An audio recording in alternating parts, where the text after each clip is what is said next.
جناب میثم تمار نے کہا میں سلام ہو میرا بھی اس مرد مومن پہ. اب حبیب بھی میثم کو اس کی موت کے بارے میں بتا رہے ہیں. اس کا مطلب حبیب جانتا تھا کہ میثم نے کب مرنا ہے،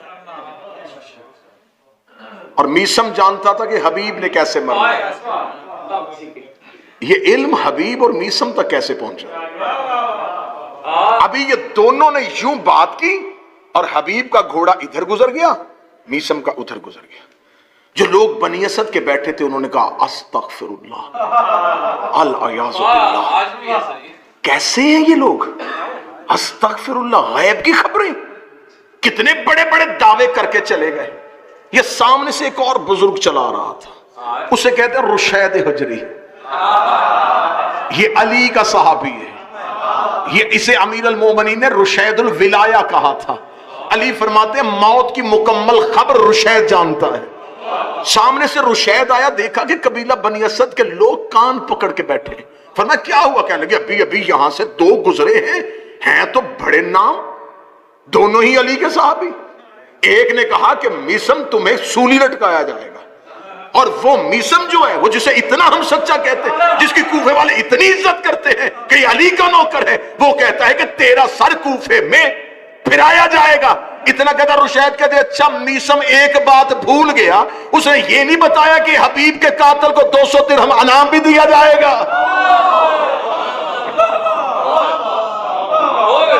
اس نے یہ نہیں بتایا کہ حبیب کے قاتل کو تو 200 درہم انعام میں بھی دیا جائے گا. اس کا مطلب ہے یہ علی کا ہر نوکر سمجھتا تھا کہ جانتا. اب جناب حبیب کو جب خبر پہنچی ہے تو اب حبیب پہنچے ہیں حسین ابن علی کی طرف. خط کے ساتھ بلوائے گئے، رجل فقیہ کہہ کے حبیب کو بلوایا گیا. جناب مسلم بن اوسجا اور جناب سعید بن عبداللہ یہ دونوں ہم رکاب حبیب ہیں، یہ دونوں اکٹھے پہنچتے ہیں. کل میری گفتگو ہو رہی تھی جناب عباس پہ، ایک گوشہ خالی رہ گیا تھا اور وہ پہنچانا بڑا ضروری میں سمجھتا ہوں، اور وہ بڑا غلط العام ہو رہا ہے، اور جو بچے آج کل ریسرچ کر رہے ہیں ان کے لیے وہ بڑا مشکل پیدا کر رہا ہے کہ کربلا میں شمر ملعون نے عاشور میں ابن زیاد کی طرف سے ایک امان نامہ دیا تھا، اور وہ امان نامہ تھا حضرت عباس اور حضرت عباس کے بھائیوں کے لیے. اور اس امان نامے کی وجہ یہ تھی کہ شمر جو ہے اس کا تعلق حضرت عباس کی والدہ کے قبیلے سے تھا. یہ بات اتنی مشہور کی گئی ہے کہ بعض جگہوں پہ باقاعدہ رشتہ معاذ اللہ ثم معاذ اللہ لکھ دیا جاتا ہے کہ رشتے کے اعتبار سے ماموں تھا، کیونکہ جناب ام البنین کا جو قبیلہ ہے، جو نسل ہے، جو خاندان ہے، اسی کے ساتھ ہی شمر کا تعلق تھا. پوری ذمہ داری کے ساتھ، مکمل منبر کی خطیبانہ دیانتداری کے ساتھ.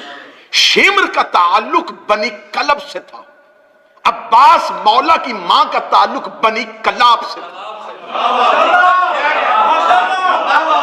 دونوں قبیلوں میں فرق ہے، وہ بنی کلاب میں سے تھی، یہ بنی کلب میں سے تھی. بنی کلب یہ وہ عرب کا قبیلہ تھا جو صحراؤں میں بھیڑے پالا کرتا تھا، بھیڑے پال کے شہروں میں جا کے بیچا کرتا تھا.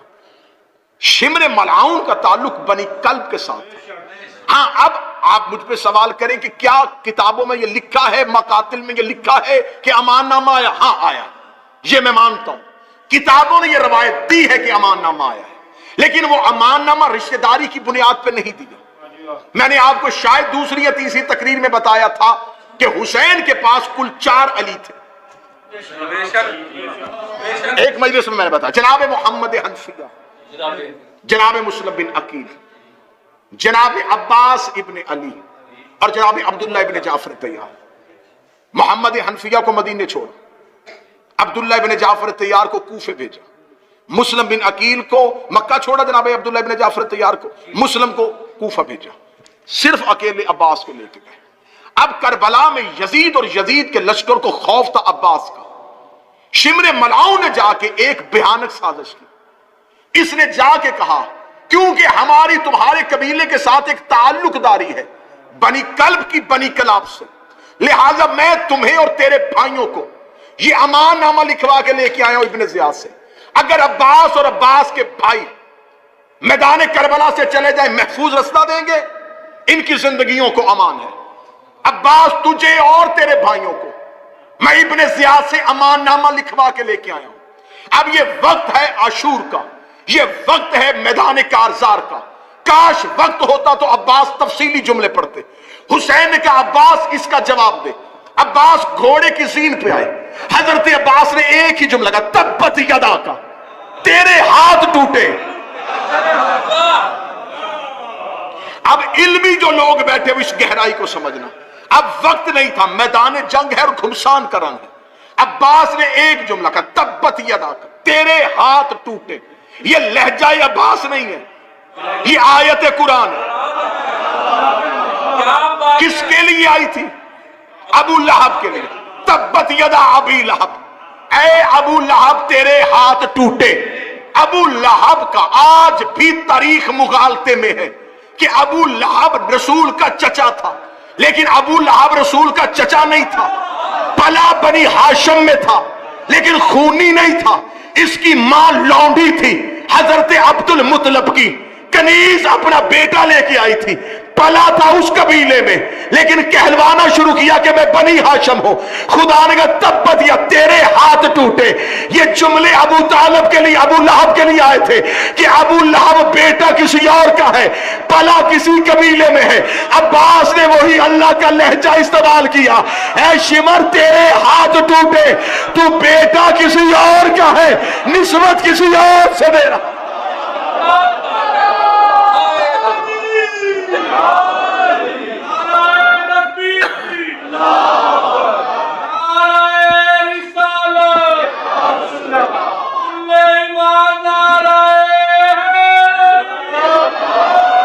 دو تین چیزیں ایسی ہیں کربلا کے جن کی وضاحتیں بڑی ضروری ہیں. جناب محمد حنفیہ مولا علی کے بیٹے، ان کے لیے آج تک تاریخ نے، مورخ نے مشکوک کیا ہے محمد حنفیہ کا کردار. یہ کہہ کے کہ جناب محمد حنفیہ نے معاذ اللہ العیاذ باللہ امامت کا دعویٰ کیا تھا. محمد حنفیہ نے دعویٰ امامت نے کیا. ہاں یہ ہے کہ کچھ لوگوں نے محمد حنفیہ کو امام کہا تھا. اس فرقے کو فرقہ کیسانیہ کہا جاتا ہے. اس کے اثرات دنیا میں ختم ہو چکے، لیکن آذربائیجان اور مصر میں کہیں کہیں اس فرقے کے لوگ اب بھی پائے جاتے ہیں. ان فرقے والوں کے پاس دلیل کیا تھی؟ متوجہ ہیں بات کی جانب؟ ان کے پاس دلیل یہ تھی کہ بعد از شہادت حضرت امام حسین انہوں نے سید الساجدین کی امامت کو نہیں مانا. انہوں نے اپنی امامت کا تعلق منتقل کر دیا تھا جناب محمد حنفیہ کے. اور ان کے پاس دلیل کیا تھی؟ وہ دلیل یہ دیتے تھے کہ مولا علی کے بعد امام حسن امام بنے، پھر امام حسن کا بیٹا امام نہیں بنا، علی ہی کا دوسرا بیٹا امام بنا. تو اب اگر حسین شہید ہو گئے ہیں تو جیسے امامت نسل حسن میں نہیں گئی تو اب یہ نسل حسین میں بھی نہیں جائے گی، یہ نسل علی ہی میں رہے گی. تو لہٰذا اگر علی کا بیٹا زندہ کوئی موجود ہے تو امام علی کا بیٹا ہوگا. انہوں نے اس ایک عقیدے کی بنیاد پہ مولا سجاد زندان میں تھے اور انہوں نے کہا ویسے بھی اس وقت امام وقت کا لوگوں کے درمیان موجود ہونا ضروری ہے تاکہ شہادت حسین پہ قیام کر سکے. تو انہوں نے محمد حنفیہ کی امامت کا اعلان کر دیا اور مدینے میں یہ کہنا شروع کر دیا کہ مدینے والوں پریشان ہونے کی کوئی ضرورت نہیں، اگر حسین شہید ہو گئے ہیں تو اگلا امام علی کا یہ بیٹا محمد حنفیہ ہے. اب یہاں پر محمد حنفیہ خاموش رہے. اس خاموشی کو مورخ نے مشکوک کر دیا ہے. مورخ یہ کہتا ہے کہ اگر محمد حنفیہ اس امامت پہ راضی نہیں تھے تو وہ خاموش کیوں رہے. اب ہمیں اس سوال کا جواب ڈھونڈنے کے لیے اس دور میں جانا پڑے گا. بہت سے واقعات ایسے ہوتے ہیں جس کا جواب اس دور میں ہی مل سکتا ہے، اس ماحول میں نہیں مل سکتا. اس ماحول میں جانا پڑے گا. جب ہم اس ماحول میں گئے تو ایک بہترین جواب ملا. جب جناب محمد حنفیہ کے لیے ان لوگوں نے امامت کا اعلان کیا تھا اس وقت سید الساجدین شام کے زندان میں تھے اور دمشق میں ایک سازش کر لی گئی تھی کہ قتل حسین کے بعد آنے والا امام یہ سجاد اور اس کے بعد آنے والا امام محمد باقر ہے. دونوں باپ اور بیٹا کو شام کے زندان میں قید کرو. اس قید کو اتنا طولانی کرو، اتنا لمبا کرو کہ نسل امامت یہیں پہ ختم ہو جائے. اگر سجاد ضعیفی کی وجہ سے زندان میں مر جائیں تو اس کے بعد جو بیٹا باقر ہے یہ کم سن ہے، لہٰذا اسے بھی زندان میں رکھو تو نسل امامت یہیں سے قطع ہو جائے، تاکہ ہم قتل حسین کے بعد اپنا اصل ہدف پا سکیں کہ ہم نے صرف محمد کا بیٹا قتل نہیں کرنا تھا، ہم نے نسل محمد اور نسل امامت کو قطع کر دیا ہے، پھر ہم بنی امیہ بلا شرکت غیر دنیا میں حکمرانی کر سکیں گے۔ ادھر دمشق میں بند کمرے میں یہ سازش ہوئی، ادھر مدینے میں کچھ لوگوں نے محمد حنفیہ کی امامت کا اعلان کر دیا۔ خبر دمشق پہنچ گئی کہ تم سجاد کو قید کر کے بیٹھے ہو، یہ تو امام ہے ہی نہیں۔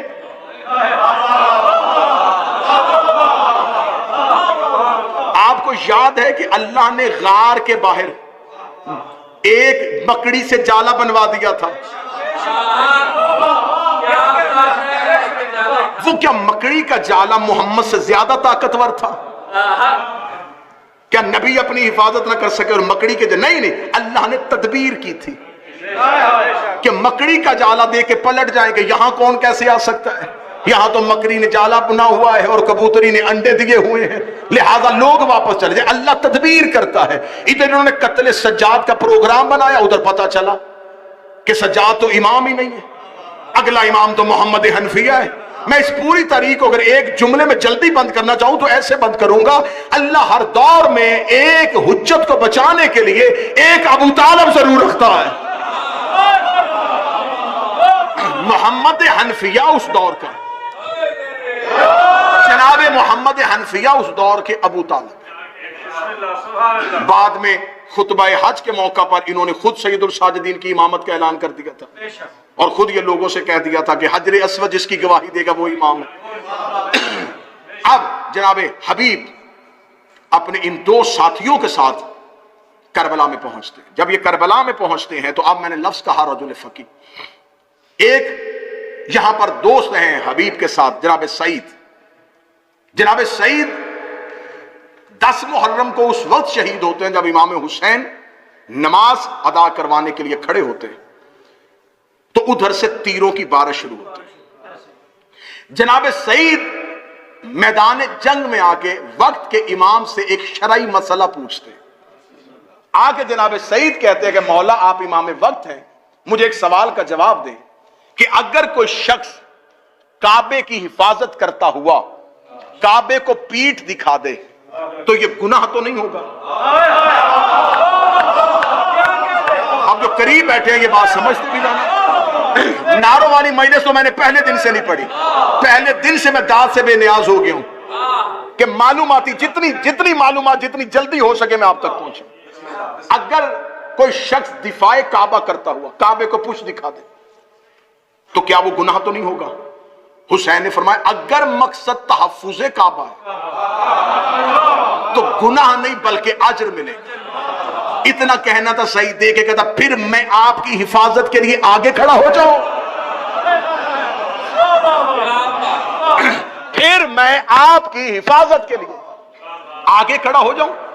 جناب کریم کربلا امامت کروا رہے تھے بلا تشبیہ، یوں حسین امامت کروا رہے، سعید یہاں نہیں کھڑا ہوا، یہاں کھڑا ہوا، بالکل حسین ابن علی کے سامنے اپنے سینے کو چوڑا کیا اور حسین کو اپنے پیچھے چھپایا۔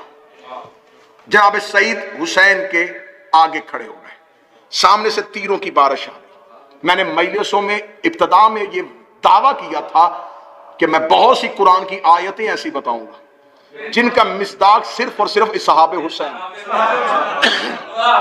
قبلہ تشریف فرمائے، خدا نے قرآن میں ایک آیت بھیجی، وہ آیت ہے الذین ہم یحافظون صلواتہم، وہ لوگ جو اپنی نمازوں کی حفاظت کرتے ہیں۔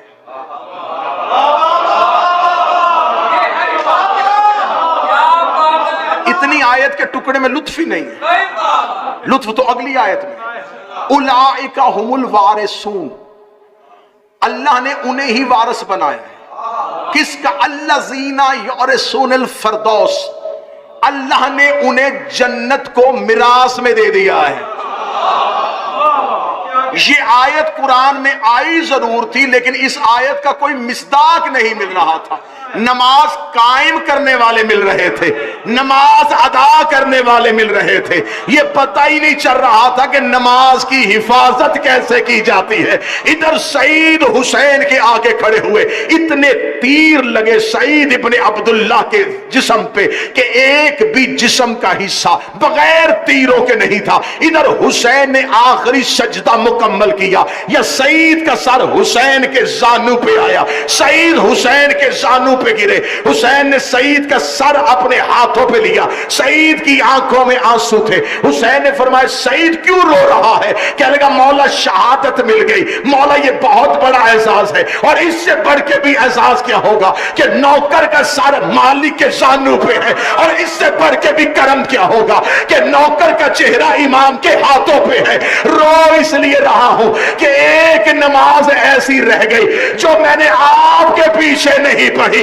حسین نے سعید کا ماتھا چوم کے کہا تو نے نماز پڑھنے کی حسرت کی ہے، اللہ نے تیرے لیے قرآن میں کہا تھا جو نمازوں کی حفاظت کرتا ہے۔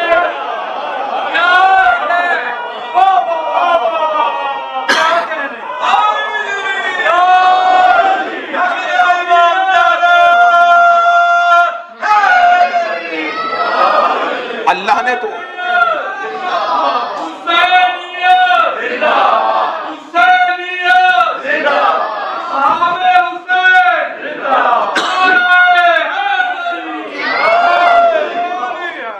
اللہ نے تو تمہیں جنت کا وارث بنا دیا۔ اب مجھے جملہ کہنے دو گے، حسین کے اصحاب مکین جنت نہیں، وارث جنت۔ اللہ نے ان کو جنت میراث میں دی، یہ جنت دیتے ہیں، یہ جنت میں جانے والے نہیں، یہ دینے والے۔ کسی کے ذہن میں ہلکا سا شک ہو تو میں اسے ایک اور نتیجہ دیتا ہوں، اس نے بغداد کے چوک میں بہلول کو بیچتے ہوئے نہیں دیکھا۔ یہ ہے سعید جو حفاظت نماز کی خاطر اللہ کی بارگاہ میں گیا۔ اور جناب حبیب کس وقت گئے؟ جس وقت حسین نماز پڑھ رہے تھے، جو ہی سعید حسین کے زانو پہ گرے، تو اب یہ کتابیں کہتی ہیں کہ ظہر کی نماز ہو چکی تھی اور ابھی عصر کی نماز باقی تھی۔ ظہر کی نماز تک سعید نے تیروں کا رستہ روکا ہے، حسین اٹھے اور عصر کی اقامت کہی، حسین نے تکبیر بلند کی، یا سامنے سے کسی نے ٹیلے پہ کھڑے ہو گیا، گر گیا ہے حسین کا صحابی، اب تیر حسین کی طرف جائیں گے۔ ہوتی ہوئی نماز سے حبیب صف سے نکلے، میں پوری ذمہ داری کے ساتھ کہہ رہا ہوں، ادا ہوتی ہوئی نماز سے حبیب صف سے نکلے، گھوڑے کی زین پہ چڑھے اور نصرت حسین کی خاطر لشکر کے اندر گھس گئے۔ اب جس وقت یہ حبیب نے فیصلہ کیا ہوگا، اس وقت حبیب کے سامنے دو چیزیں ہوں گی، نماز حسین کے پیچھے پڑھوں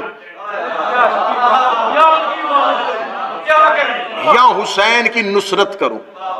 حبیب نے لمحے میں فیصلہ کرنا تھا۔ سعید نے امام سے پوچھ لیا تھا، حبیب پوچھ بھی نہیں سکتے تھے کیونکہ حسین تکبیر کہہ چکے تھے، اور جب امام غیبت میں ہو اور امام موجود نہ ہو، پھر دین میں جو فیصلہ کرے کہ کون سا عمل پہلے کرنا ہے اسے فقیہ کہتے ہیں۔ جس نے غیبت میں فیصلہ کرنا ہو، جس نے غیبت کے دور میں فیصلہ کرنا ہو کہ اب کیا ہو، اب امام تو موجود نہیں، ظاہری امام موجود ہے لیکن تکبیر کہہ چکے، اب امام سے یہ شرعی مسئلہ نہیں پوچھا جا سکتا کہ مولا اگر بعد میں تیر آ جائیں تو پہلے نماز ادا کرنی ہے یا نماز۔ اب حبیب نے حالت نماز میں خود فیصلہ کیا، یہ فیصلہ حبیب کا ذاتی تھا۔ اگر حبیب اسی ذات، کیونکہ حبیب جب لشکر میں گئے تو وہیں شہید ہو گئے، اگر حسین رجل فقیہ نہ کہتے آج دنیا حبیب پہ الزام لگا دیتی بغیر اجازت حسین کے۔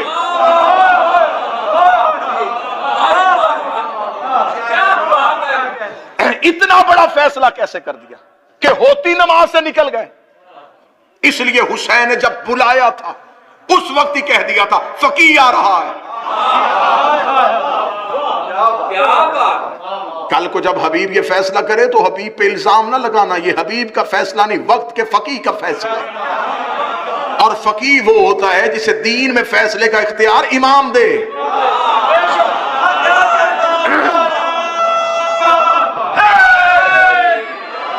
یہ تھا حبیب کا استنباط، یہ فیصلہ کیا حبیب نے۔ حبیب کے سامنے دو چیزیں تھی، عبادت کروں یا نصرت کروں۔ حبیب نے نصرت کو چن لیا۔ حسین کا واسطہ، آج کے دور کی بات کہنے لگا، عزاداری کو عزاداری رہنے دو، نماز کو نماز رہنے دو۔ تقابل کر کے دونوں کو ٹکرا کیوں رہے؟ کون سا پیمانہ ہے تمہارے پاس جس سے تم دونوں میں سے تقابل کرو گے؟ تم میں سے کون حبیب ہے جو فیصلہ کرے؟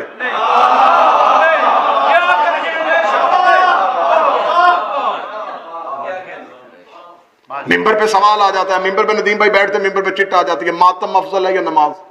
میں نے بڑے بڑے خطبہ کو چٹ پھاڑ کے پھینکتے دیکھا ہے۔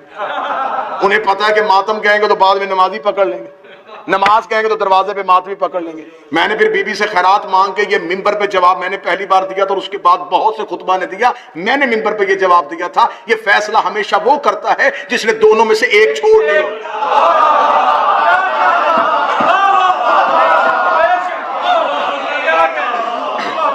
جو آپشن رکھتا ہے نا کہ کیا کروں، اس کے لیے دونوں سے چھٹی ہے۔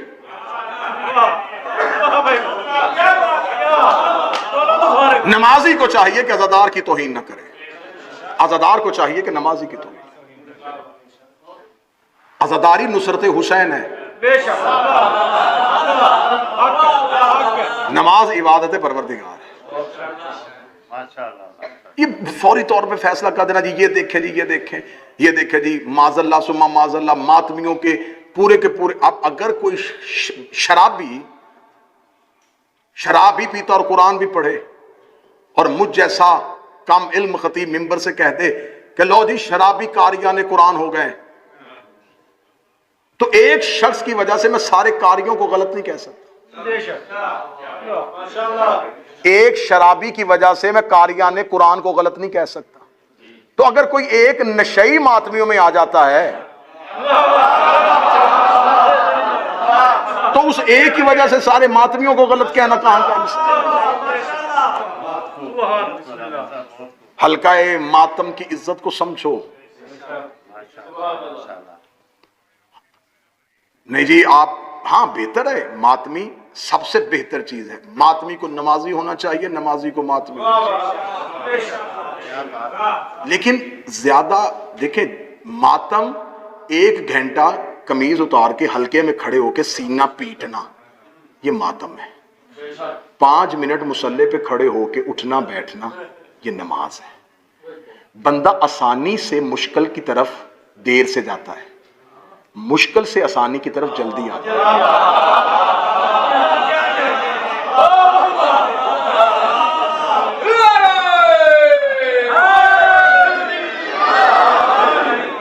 ایک گھنٹہ قمیض اتار کے حلقے میں ماتم کرنے والے کو 5 منٹ کے لیے مصلی پہ لے کے آنا بڑا آسان ہے۔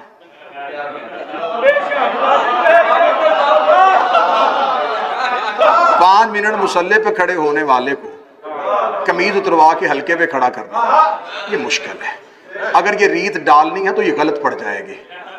میں 1 گھنٹے کا ماتمی 5 منٹ کے لیے لے آؤں گا،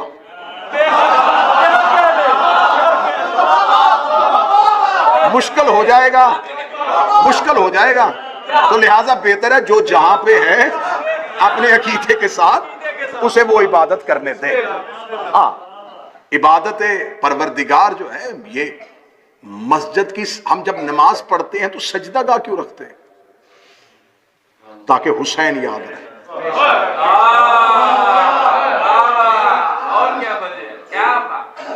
نمازی بڑا اچھا ہوتا ہے وہ نمازی جو ماتمی ہو، بڑا بہتر ہوتا ہے وہ ماتمی جو نمازی۔ اس لیے میرے چوتھے شہنشاہ کا لقب ہے زین العابدین، عابدین کی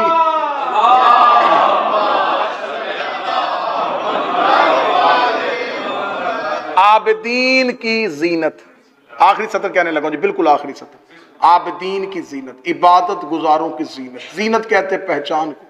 اللہ قرآن میں کہتا مال اور اولاد جو ہے تمہاری زینت ہے. زینت مطلب پہچان. سورج آسمان کی زینت ہے. زینت مطلب پہچان. جس سے پہچان ہو اسے زینت کہتے ہیں. نمازیوں کی، عبادت گزاروں کی پہچان کا نام سجاد ہے. حسین سے بڑا نمازی کون؟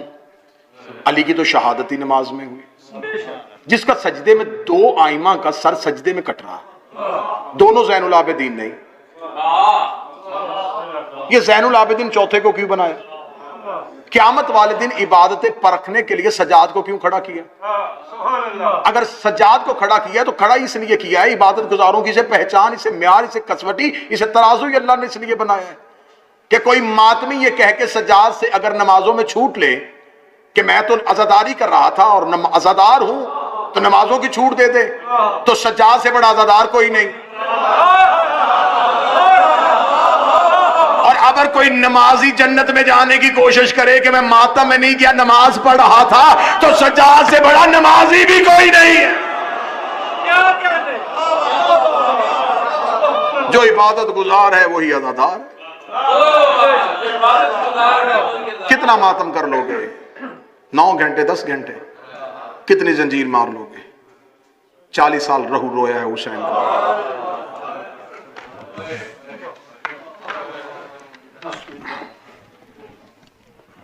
جس کے ماتھے پہ سجدوں کا نشان اور کمر پہ تازیانوں کے نشان.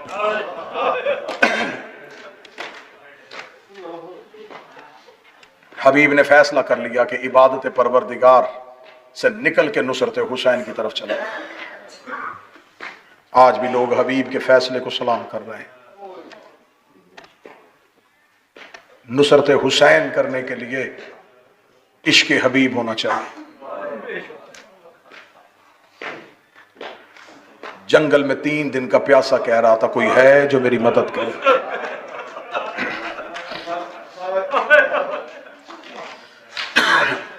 آج ماتمیوں نے برآمدگی ہے تابوت حضرت حسین. کم جگہوں پہ حسین کا جنازہ اٹھتا ہے. آج یہاں جنازہ اٹھ رہا ہے تو اس نیت کے ساتھ جنازے کو کاندھا دینا. اس کے جنازے کی شبیہ آ رہی ہے جس کا لاشا 3 دن بغیر کفن کے.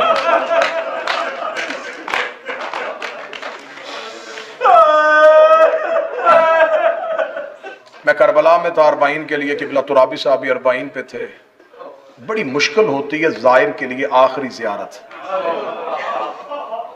جب زائر آخری بار قبر حسین پہ الوداعی زیارت کے لیے جاتا ہے نا تو اس کی چیخیں نکلتی ہیں. 10 دن رہے کربلا، 8 دن رہے، اتنی بے چینی نہیں ہوتی جتنی الوداعی زیارت میں ہوتی ہے.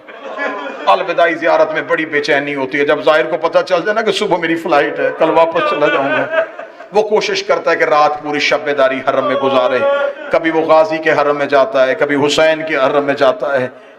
بار بار حسین کی قبر کو مڑ مڑ کے دیکھ رہا ہوتا ہے اور ایک ہی جملہ کہہ رہا تھا، حسین اللہ جانے دوبارہ آؤں یا نہ آؤں، حسین اللہ جانے میں دوبارہ آؤں یا نہ آؤں. زائر بار بار قبر حسین پہ جاتا ہے. اگر جو جا چکے وہ میری تائید کرنا، جو نہیں گئے میں ان کے لیے منبر پہ دعا کر رہا ہوں میرا حسین تمہیں کربلا بلائے.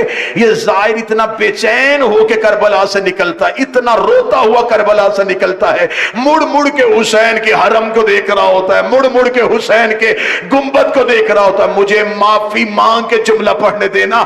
آباد حرم چھوڑ کے آتا ہے زائر، آباد قبر چھوڑ کے آتا ہے حسین کی. ہزاروں نکل رہے ہوتے ہیں تو ہزاروں آ رہے ہوتے ہیں.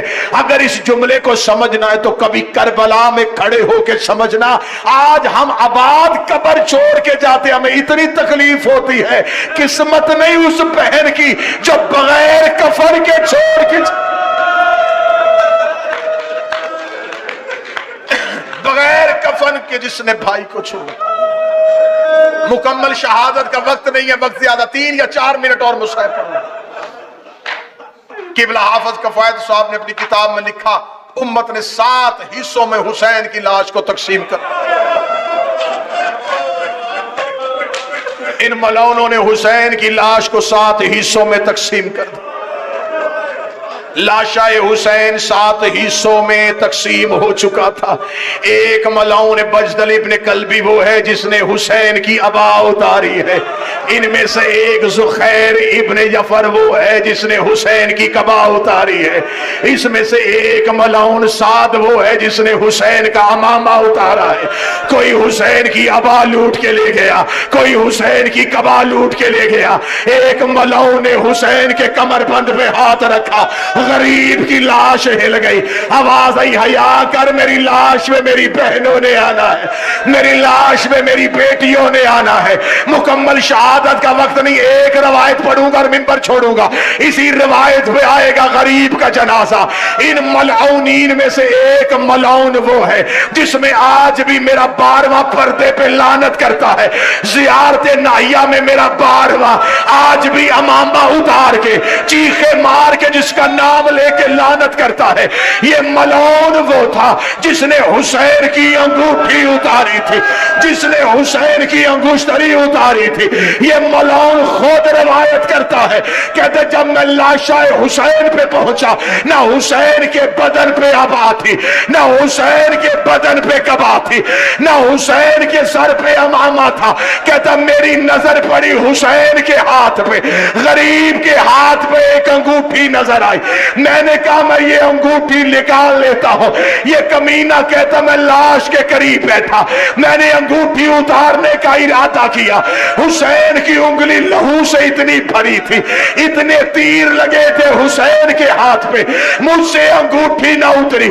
یہ ملعون کہتا کسی نے اعلان کر دیا کہ خیموں سے مال لوٹا جا رہا ہے. کہتا مجھے خیمے کے مال لوٹنے کی جلدی تھی, میں نے جلدی سے کربلا کے صحرا میں دوڑا, 2 پتھر اٹھا کے لایا. ایک پتھر پہ حسین کا ہاتھ رکھا, اپنی جیب سے خنجر نکالا, حسین کی انگلی پہ خنجر رکھا, دوسرے پتھر سے ضرب ماری. یہی کہ کالے برقعے والی بی بی کی چیخ ہے. آواز آئی حیا کر, مجھے بتا میں اتار کے دے دوں. میں نے چکیا پیس کے پاس